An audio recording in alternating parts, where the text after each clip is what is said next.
Trump. The meetings have been very positive. We'll see what happens. It's a process. Hopefully we'll have a meeting on the 12th. New report just came out. Federal prosecutors have now interviewed James Comey as they now weigh whether or not to charge his former deputy FBI director, Andrew McCabe, with a crime for his obsessive lying. President Trump pardoned conservative filmmaker Dinesh D'Souza, who pled guilty to violating federal campaign finance laws. If he thinks that there was an injustice, he is going to exercise his pardon power. Samantha Bee is apologizing for referring to Ivanka Trump using vulgarity. This transcends politics and party and everything else. This is about loathing and hate.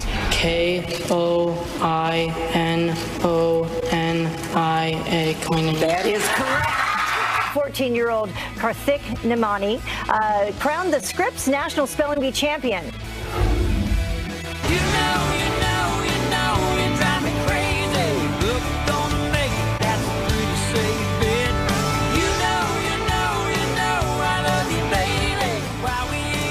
Kind of exciting. This is the beginning of the summer for us, the All-American Summer Concert Series, brought to you by Keurig. And guess who's back for is it the fourth time now? That's awesome. Thompson Square, they're back. Fantastic. They come back every year. They're loyal to Fox and Friends and to our viewers. Great group. It was drizzling during the tease, but it's going to clear up, they say. It's going to be a beautiful morning. Look at that. Look at those ribs. Pete, thank you. Pete always likes to run out during the commercials and grab food out there, so you'll have to bring some. They're always there. They're wonderful. So Kiefer and Shauna, married, 17 years, have a kid, Rigney. They did something I'm in awe of. They actually took off for 5 years and just focused on their son. On the family. Really? Is that amazing? And now they're back. You know what happens when you have a hit song, Are You Gonna Kiss Me or Not? You can live off that for 5 years. You make a lot of money, you take 5 years off, then you got to write another song. I know. They must be out of money. Right. I get it. They're back. They're back here to make some, and they're always great. Meanwhile, at 2 minutes after the hour, let's begin with a packed hour. We have a Fox News alert. President Trump will receive, get this, a top secret letter straight from the desk of dictator Kim Jong-un. That's going to be sometime today. It will be hand-delivered. A North Korean delegation heading to Washington after days of high-stakes talks with the Secretary of State, Mike Pompeo. Our own Ellison Barber is live in Washington with what that means for a possible nuclear summit. Ellison. Good morning to all of you. The guy delivering this letter will be the most senior North Korean official to visit the White House in about 18 years. In 2000, a top North Korean military leader delivered a letter to then President Bill Clinton from Kim Jong-il. North Korea's Vice Chairman Kim Jong-chol is set to visit the White House and do something similar today, hand a letter to President Trump from Kim Jong-il's son and North Korea's current leader, Kim Jong-un. Kim Jong-chol is one of the dictator's closest aides. He's a former intelligence chief currently sanctioned by the U.S. because of cyber attacks and the 2014 hack on Sony Pictures. U.S. Secretary of State Mike Pompeo spent the past 2 days meeting with Kim in New York. The summit is, of course, not officially back on, but Pompeo says there is significant progress. We've made real progress in the last 72 hours towards setting the conditions. The conditions are putting President Trump and Chairman Kim Jong-un in a place where we think there could be real progress made. President Trump says hopefully the June 12th summit happens, but he says he wants it to be meaningful. The president said they might need a second and a third meeting or none. The U.S. wants to see complete and irreversible denuclearization of the Korean Peninsula. It's unclear if North Korea will actually agree to that. Pete, Ansley, Brian. Wow, so much going on and so much yet to know. Thanks so much. So today is going to be very interesting because we don't even have the formality of saying June 12th's back on. Yeah. We just assume it is. And what's in that letter? I mean, what is it about that letter that's so top secret? And I'm just wondering, too, we're starting to get ready to for the reality of they're not going to come in and say, grab your cranes and we'll give you the missiles. Yep. It's going to be stage by stage. There's been the admission that there'll be a second or a third or a fourth meeting likely. Which is logical, isn't it? Of course. Yep. Pompeo said that the 12th, the summit is expected to happen. Whether or not it's going to happen on the 12th, we're not sure. We do know our delegation is in Singapore. They have scoped it all out. I know North Korean officials have done that as well. So we'll have to see. It's definitely a chance for our president to bring peace to that area or help bring peace to that peninsula. We'll see, hopefully. Of course, Russia sticks their nose in it yesterday. Lavrov comes in and says, hey, I'd like a summit, and I'm going to loosen some restrictions on the tariffs. Everyone wants a summit. On the sanctions. Russia just helping out. All right. Meanwhile, 5 minutes after the top of the hour, you knew when Roseanne had the horrendous tweet and her hit show was canceled, there'll be new scrutiny on everyone. First stop, Samantha Bee and her vile comments about Ivanka Trump. That's right. She made a more than off-color remark about Ivanka Trump as part of a comedy routine.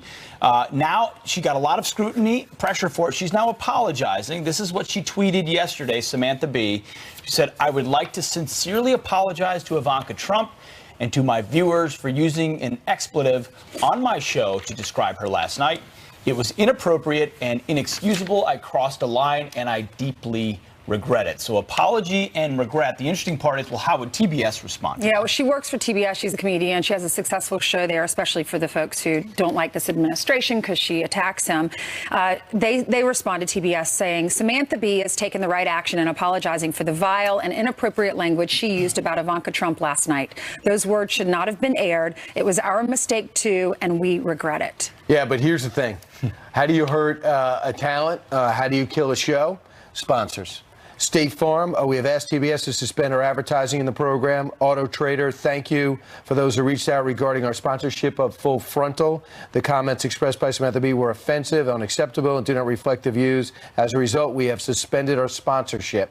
So even though she says a lot of this for people I know who watch the show, now all of a sudden, even though it was scripted, even though it was edited or not edited, and then aired taped, now everyone's apologizing, but the producers and everyone who signed off on it are culpable because that's the format. The way you make money is advertisements, and if the advertisers aren't choosing her show to advertise, then she does lose a lot of money. And so folks today are now pointing to that double standard. For Samantha Bee, it's such a great point. On tape, vetted through everyone, produced. Now it's good enough to apologize. That's enough. She keeps her job. No one gets fired. But on the other side, one tweet at the wrong time, terrible as it may be, and the whole entire show is canceled.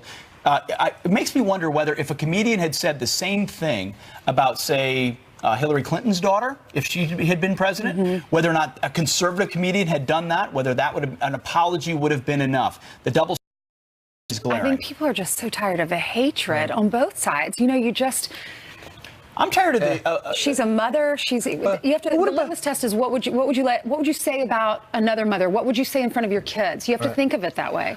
In a way, I just also know in those comedy clubs and things you do, a lot of stuff is for adults only. I mean, that's what she's looking at. Even though TBS is a basic cable outlet, but I laugh at State Farm and Auto Trader. Really, you had no idea? If you look back at her shows, that's what won her awards last night. She got an award last night for what? And they locked out the press. What the award they gave her was for social advancement or? Yes. What is that? It's called Holding the Torch for Jon Stewart while he works his farm, because it's basically the same comedy. Well, by the way, anything, if you want to look at the bright side of this, maybe this is a chance for all of us to have a little dialogue and say, look, there are things that you can't say. That it's just taking it too far. I'll take the other side. Why does she feel that way about someone? I think we should say whatever you want. Say whatever you want. I believe in free speech. I think comedians should be funny. If you want to be vile, then you can be vile over here, and vile people can listen to your vileness, and you'll be relegated to the side.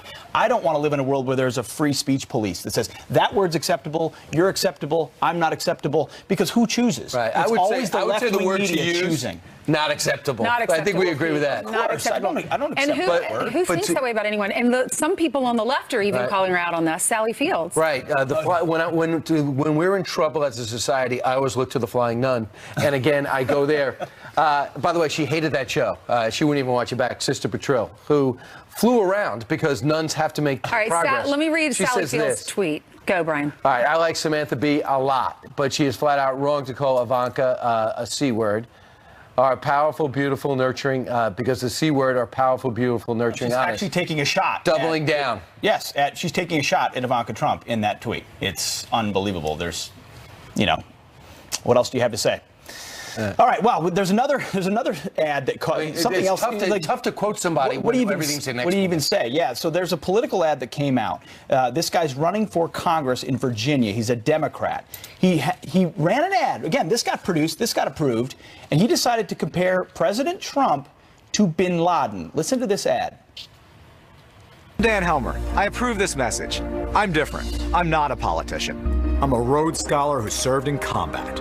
I'm for a Medicare for all option and against drug companies that rip off seniors. I'll fight the gun lobby to protect children, not guns.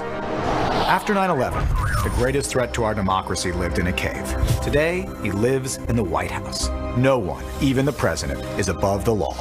Barbara Comstock has beaten every politician. I'm different. Well, Barbara Comstock, she said this is the first time he's ever run. He's out of touch. He's relying on stunts to gain traction. It's outrageous and offensive, she says. I'm actually not. Go ahead. He is a veteran. He fought in Iraq and Afghanistan. Not to make an excuse for it. It's an analogy that doesn't work. But again, highly produced. There's obviously someone behind him with money. They think that this is the way to do it because they say his campaign is flailing. He's getting buried, and this is a chance to get. I'm actually not surprised by it at all. It really is. So here's the 3 things he stands for: expand the welfare state, Medicare for all. Okay, that's good. How are we going to pay for that? 2, we're going to take away your guns. Okay, modern Democratic Party. And 3, we're going to resist, and we're going to compare the president to the worst terrorist in the world. Literally, that's how devoid the Democratic Party is of ideas. And that kind of ad exposes it. Because to your point, Brian, they thought about it. This wasn't like an offhand comment. Yeah. Well, and Osama bin Laden, think about what he did. He's responsible for 9/11. He's responsible for so many deadly attacks around the world. So how good was Jillian and Rob this morning on Fox and Friends First? They were excellent. I did watch. Right. Jillian, good job this morning. You can keep going if you want. No, it's all right. I'm here to listen. I was just yelled at to toss, but I did want to point that out. Well, thank you very much. Appreciate your viewership. Okay. Let's start off with this Fox News alert right now. And brand new photos of a suspected deputy killer taken days before the murder. There's now a $46,000 reward for information leading to Stephen Wiggins. He's charged with killing Sergeant Deputy Daniel Baker and stealing his gun. Rain is now complicating the manhunt in Tennessee, washing away footprints and scents. Police urging the public to stay alert. Anyone that's capable of murdering one of our brothers, one of our servants in our community, that is an urgent and immediate threat to the public safety. A GoFundMe for Baker's family has raised more than $20,000 so far. A manhunt is expanding after an escaped prisoner steals a truck. Police say Allenton John walked off working outside a prison in Lake County, Florida. He then crossed 4 lanes of traffic to this farm where he stole a pickup truck. The truck parked with the keys in it, and when he turned around, the truck was gone. Police say the 2001 silver Toyota may have a gun inside. John is serving a 15-year sentence for pointing a gun at the mother of his children and hitting her with it. We now know prosecutors questioned former FBI Director James Comey as they consider criminal charges against Andrew McCabe. That's according to the Washington Post. The former deputy FBI director was fired in April after the Justice Department accused him of lying to federal investigators over media leaks. If he's charged and convicted, he could face 5 years behind bars. His attorney says he did nothing wrong. Let's look at your headlines. Send it to you. Right. We'll see when that IG report comes out. Yep. Thanks, Jillian. Thank you, Jillian. Meanwhile, 13 minutes after the hour, I see him in the wings. The media hammering President Trump after he pardoned conservative filmmaker Dinesh D'Souza. I'll stop now. He's banding about this big bouquet of pardons. Pardon frenzy, all about a signal to his allies. He's throwing raw meat, a bone to the far right here. Wow. Dinesh joining us live. Dinesh D'Souza joining us live for his first TV interview since being pardoned by the president. Plus, Canadian Prime Minister Justin Trudeau threatening to retaliate after President Trump issues new steel tariffs overnight. Stuart Varney says, bring it on, baby. And he's next. Did you say that?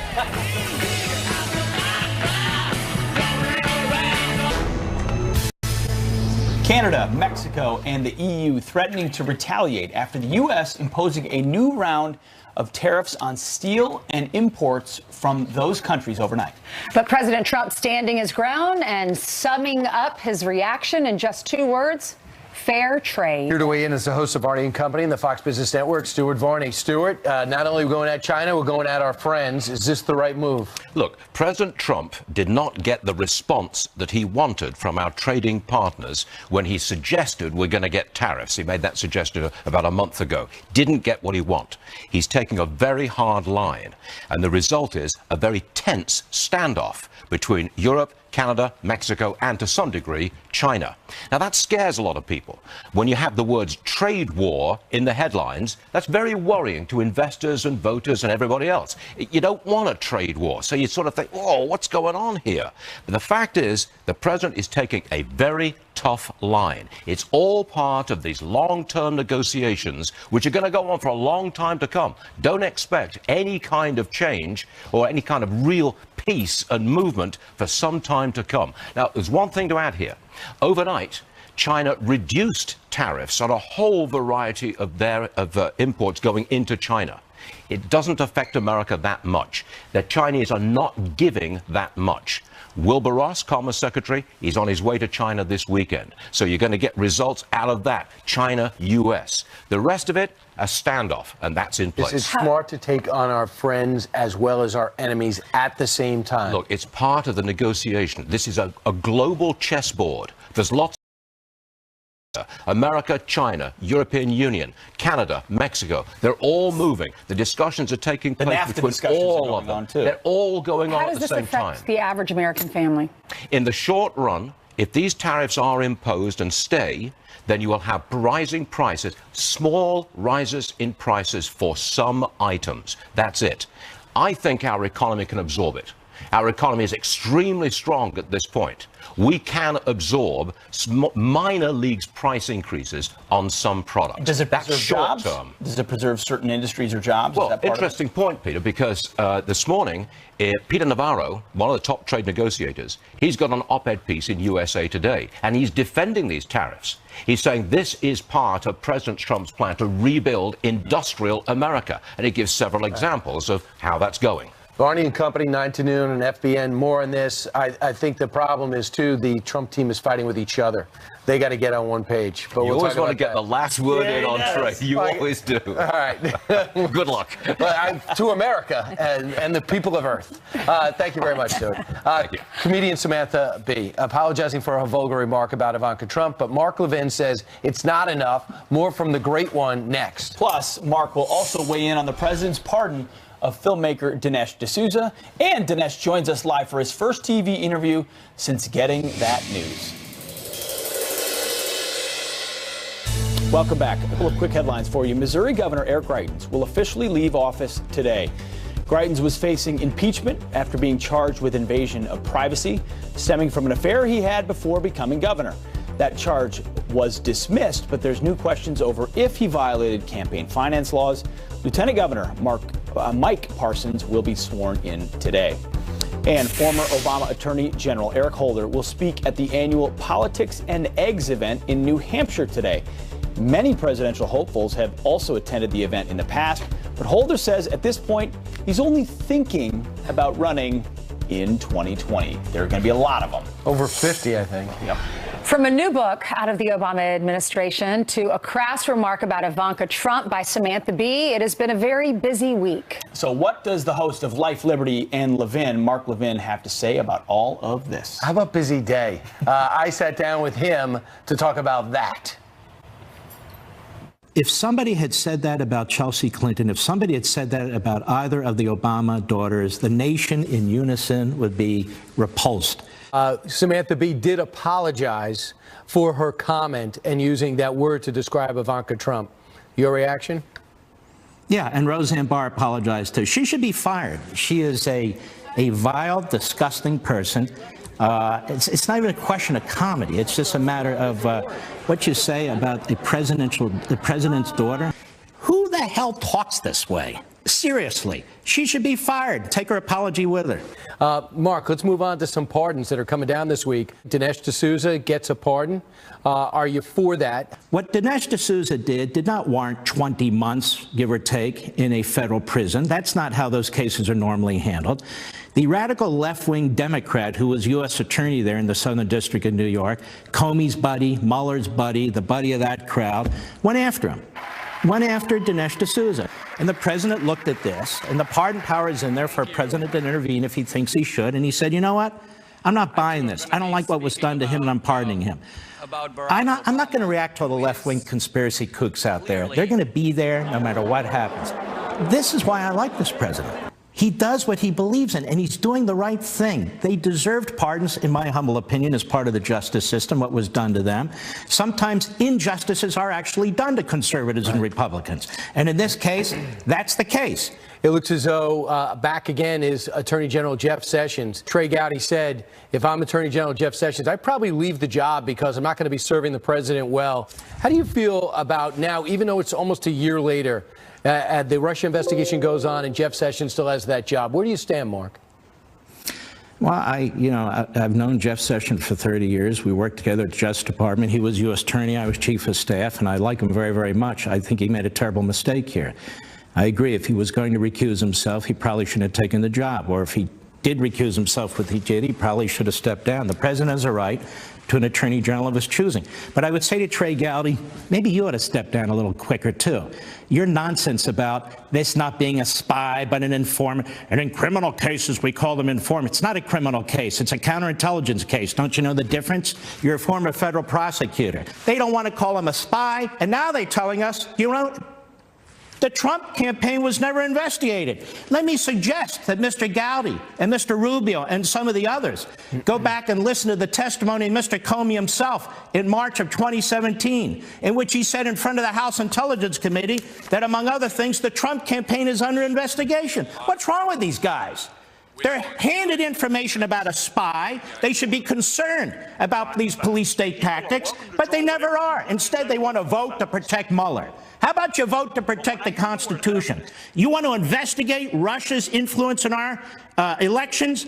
Why don't you investigate the Obama administration that turned a blind eye to it, that was in charge when the Russians were interfering with our election, rather than the victims? The victims, that is, the Trump people. You just gave me a perfect segue to an excerpt in the New York Times this week of a brand new book that's out by Ben Rhodes, who was a close aide to the president, especially when it came to foreign policy. Evidently, Ben Rhodes got permission to talk about what he was talking about after the election came down. One of the things that President Obama speculated was maybe I came along 10 years too early. And my assumption is he means the country wasn't ready for him. Do you believe the country wasn't ready for President Obama? I believe the country's never been ready for President Obama, because when you want to fundamentally transform a country, you know what that means, Brian? That means you don't love your country. You want to fundamentally transform a country. What do you want to do? Fundamentally transform its economy from capitalism to something else? Fundamentally transform its government from a constitutional republic to something else? We've never been able to hold these leftists, and Obama included, to their definition of fundamental transformation. When you love your wife, you don't say, you know what, honey, I want to fundamentally transform you. Or when you love your kids, I want to fundamentally transform you, your kids. That sounds pretty weird to me. So maybe America has never been ready for Barack Obama, and should never be ready for Barack Obama. And he also called this president, when he was a nominee, a cartoon. What's your reaction to President Obama calling President Trump a cartoon? I'll take a cartoon over a leftist any day of the week. And let me tell you something about this cartoon. This cartoon has stood up to the North Koreans. He has stood up to the Iranians. He stood up to the Chinese. He stood up to the Russians. Nothing Obama was capable of doing. He didn't surveil the Prime Minister of Israel like Obama did, or Jewish groups like Obama did, or members of Congress like Obama did. He hasn't used the IRS against his political opponents like Obama did. He wouldn't have stood still for Benghazi the way Obama did. He wouldn't have undermined the United States military the way Obama did, or undermined local police forces the way Obama did, or stuffed our courts with left-wing law professors the way Obama did. Cartoon character? I don't think we need lectures from Barack Obama, quite frankly. Mark Levin on his game. You can catch more of that 10 o'clock with Life, Liberty, and Levin. He's got David Limbaugh and Andrew McCarthy for the entire hour. He's one of the clearest thinkers in the business. He's an awesome radio host. Glad to have him on the team. A great show. Yeah, so smart. All right, good stuff, Brian. Well, the media hammering President Trump after he pardoned conservative filmmaker Dinesh D'Souza. He's banding about this big bouquet of pardons. Pardon frenzy, all about a signal to his allies. He's throwing raw meat, a bone to the far right here. Dinesh joins us live for his first TV interview since being pardoned. Next. We start the Fox News alert. President Trump granting a full pardon to Dinesh D'Souza, the conservative author and filmmaker who pleaded guilty to campaign finance fraud in a New York Senate election, but is now breathing a sigh of relief. All right, Dinesh D'Souza joins us right now for his first TV interview since his official pardon. Dinesh, what was it like to get the call from the president? Did you know it was coming? I did not know. I was in my office just working. And the operator came on the line and said, is this Dinesh D'Souza? Yes. Hold the line for the President of the United States. And there was Trump. And the president said, Dinesh, you've been a great voice for freedom. And he said that, I got to tell you, man to man, you've been screwed. He goes, I've been looking at the case. I knew from the beginning that it was fishy. But he said upon reviewing it, he felt a great injustice had been done, and that using his power, he was going to rectify it, sort of clear the slate. And he said he just wanted me to be out there, to be a bigger voice than ever, defending the principles that I believe in. Dinesh, you tweeted this out. Obama and his stooges tried to extinguish my American dream and destroy my faith in America. Thank you, Donald Trump, for fully restoring both. Why do you feel like you were singled out by the Obama administration? Well, here's the important thing, and that is that justice is not simply a matter of, hey, did you break the law? It's also a matter of, was the penalty proportion to the crime? And did other people who do the same thing get the same penalty? Now, I've become very familiar with these campaign finance cases over the past several years. No American in our country's history has ever been indicted, let alone prosecuted, let alone locked up for doing what I did. There's just not a single case. And so what happened here is that Obama and his team, Eric Holder, Preet Bharara in New York, these guys decided to make an example of me. And I think that the reason for this was Obama's anger over my movie that I made about him. I know that Obama was upset about the movie because he was raging about it on his own website, BarackObama.com. And so this was a vindictive political hit that was kind of aimed at putting me out of business, essentially destroying my credibility, making it impossible for me to make movies, write books. In that sense, it failed, but it still left a cloud over me. I would be a lifelong felon. I would never be able to vote and never have my full rights. And so I'm very grateful to President Trump for giving me those rights back. Now, Dinesh, of course, the so-called mainstream media says this is symbolism, it's signaling, this is not real justice. What do you say to those who look sideways at this? Well, I think it's important to just look at what happened. Preet Bharara, my prosecutor, tweeted out yesterday, and he goes, let's just face the facts. Dinesh D'Souza voluntarily pleaded guilty to this offense. Now, this word voluntarily needs to be put into quotation marks because, in reality, this is how this kind of thing happens. The government says to you, we're going to charge you with violating the campaign finance law. Are you going to plead guilty or not guilty? You say, I'm thinking of pleading not guilty. Then the government says, well, all right, we're now going to put a second charge on top of that. This is called filing a false document. You say, well, did I do something else wrong? They go, no, it's the same thing. We're just describing it in a different way and appending a second charge, but this one carries 5 years in federal prison. So essentially, we're going to destroy your life. Now, if you plead guilty to the first charge, we'll drop the second one. The point I want to make here is that this kind of legal bludgeoning tactic is used not only against the guilty, but also against the innocent. It's a way of, in a sense, forcing you to submit. And then, of course, they put on a solemn robe and say, well, he voluntarily pleaded. The voluntary issue here is highly dubious. Right. And your feeling after spending time in jail, how would it change you?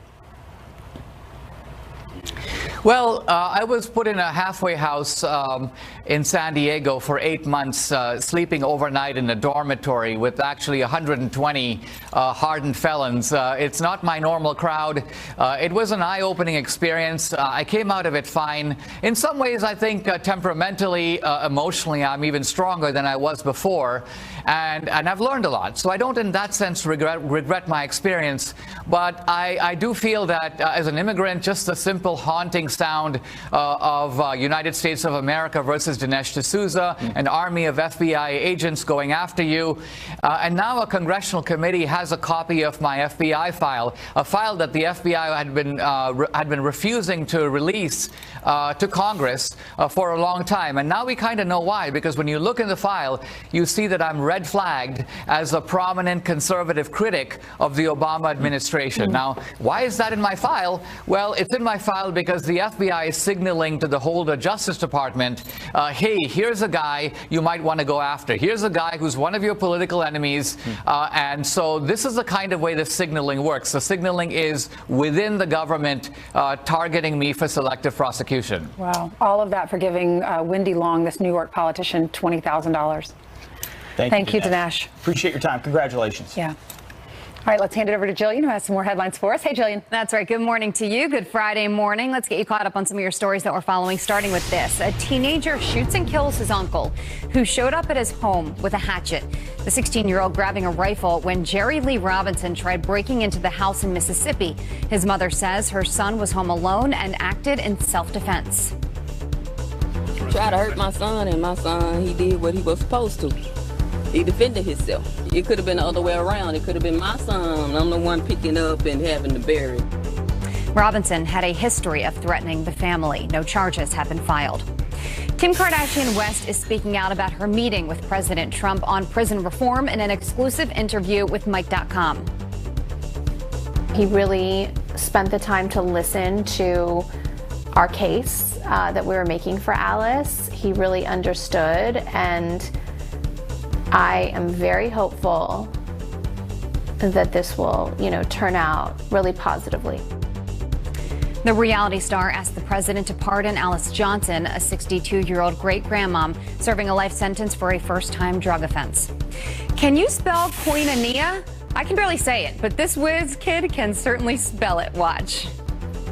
Koinonia, koinonia. Koinonia. K-O-I-N-O-N-I-A. Koinonia. That is correct.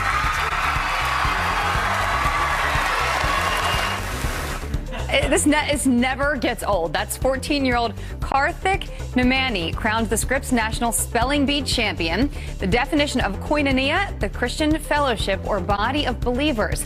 The Texas teen beat out a record 515 contestants and takes home more than $42,000. Wow, pretty impressive. Congrats to him. Also pretty impressive, our Janice Dean, who is outside right now tracking this rain. Yes, I know, but you know what? It's stopped here in the New York City area, and it has to because it's our first day of our All-American Summer Concert Series. Thompson Square is going to be here. Let's take a look at the maps, and then we're going to talk about something really yummy. Here's your forecast rainfall. Unfortunately, as we go through the next couple of days, we're going to see the potential for rain in the forecast along the eastern seaboard, the threat for tornadoes across the central U.S., and it's going to be hot. We could set records east of the Rockies today and tomorrow, especially across the south.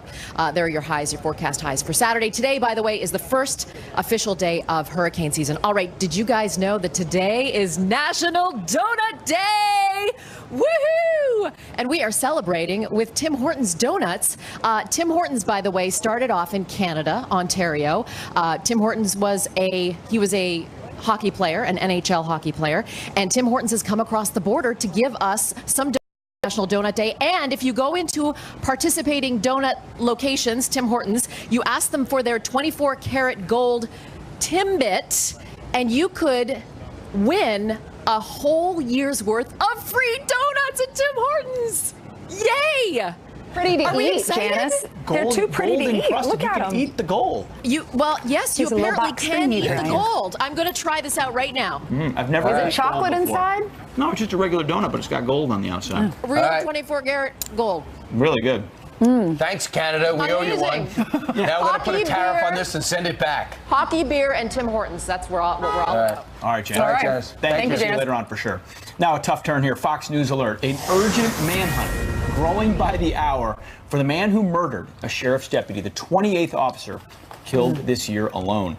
That number already higher than the last 2 years. Will the war on cops ever end? We'll bring it to you. Enforcement officers shot overnight in South Carolina. This is something that attacks our civic fabric. Sheriff's deputy in Washington state was killed while responding to a suspected home invasion. Our heart's shattered with this. This is one of our best deputies. They put themselves at risk for everybody else, and too often they are harmed in the process. I'm speechless. It feels like a nightmare. This horrific epidemic continues. This year alone, 28 officers have been killed by gunfire. The officers who've died at the hands of gunshots is up. This is a bad time in the United States for law enforcement and the attacks that are occurring. So far this year, 28 officers have been gunned down in the line of duty, killed by gunfire. Just this week, we told you about that Tennessee sheriff's deputy who was shot and killed. A manhunt for the gunman still continues.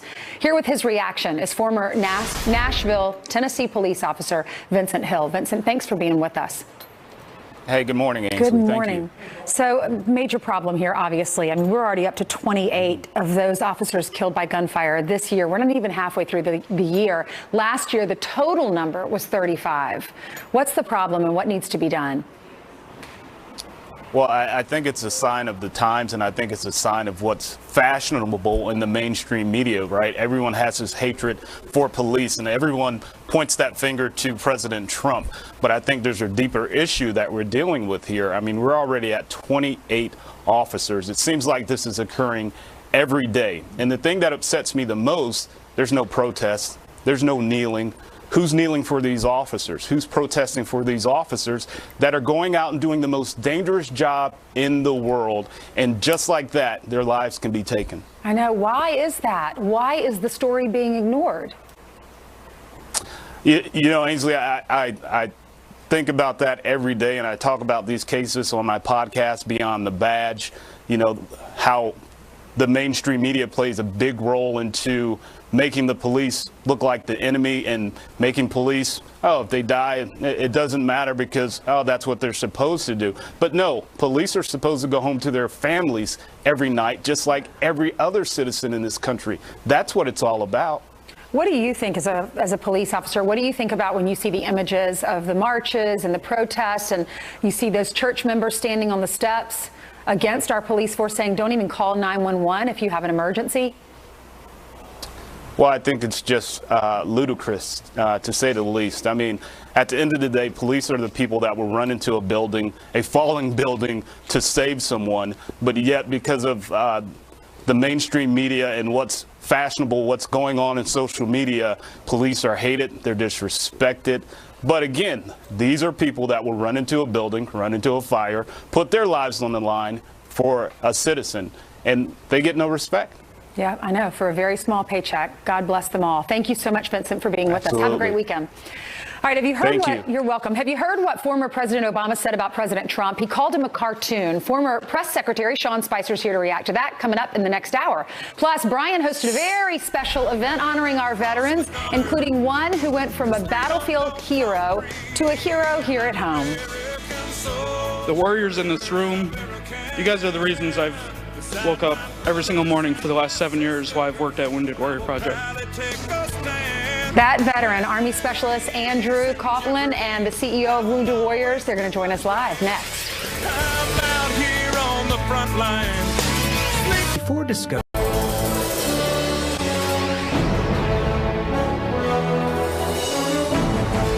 All right, last night I had the honor of hosting the Wounded Warrior Project annual Courage Awards benefit dinner. It was fantastic. They did an incredible job. The highlight of the evening, perhaps, was the Wounded Warriors Courage Award. That's how we closed the show. It's given to a veteran who went from a hero on the battlefield to a hero on the home front. And man, does Andrew fill out that stat. Joining us now is the recipient of the notable award, veteran U.S. Army Specialist Andrew Coughlin, and the CEO of Wounded Warriors, General Michael Linnington. Welcome back, guys. Thanks, Brian. Good turnaround for you. You don't sleep. It's amazing. We just got off the stage. Andrew got the Courage Award. Andrew, first off, you're serving at war when?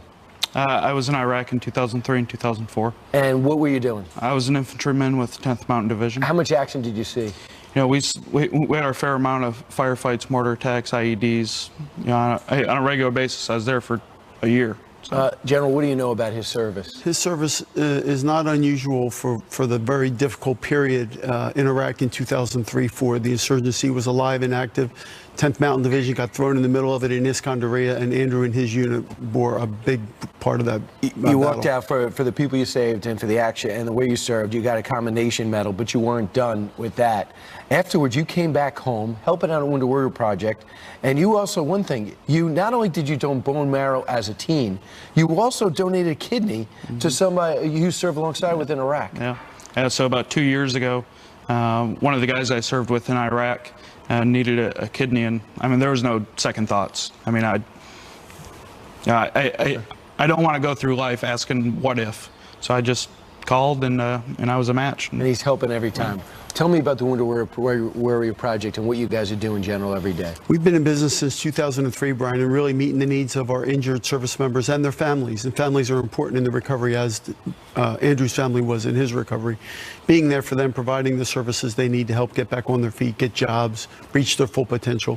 It's really an honor for us to do what we do. So when they come in, a lot of times, well, if you're missing a leg and arm, I know what the problem is. But if you come in and emotionally you don't know what's wrong, you guys pretty much pioneered how to treat it. As you saw last night, treating the invisible wounds of war, the signature wounds of the last 17 years of conflict, are really a big part of what we do at Wounded Warrior Project. And that's certainly a priority of ours going forward. Getting warriors out of isolation. That's what Andrew's done very well, is encourage other warriors to seek help, get the treatment they need. Treatment works, and you can recover very quickly. Andrew, your speech killed it. No notes, you nailed it. It was a great one. What does it mean for you to give back? It's I mean, it's an honor to continue to serve my country and community. So. And you do it on a regular basis. WoundedWarriorProject.org to give. Incredible project. General, you're doing a great job. Andrew, congratulations. Thank you. More Fox and Friends in a moment. The best part about being a bath fitter installer is the reveal. Homeowners love how we're going to install a new tub right over their old one, but they're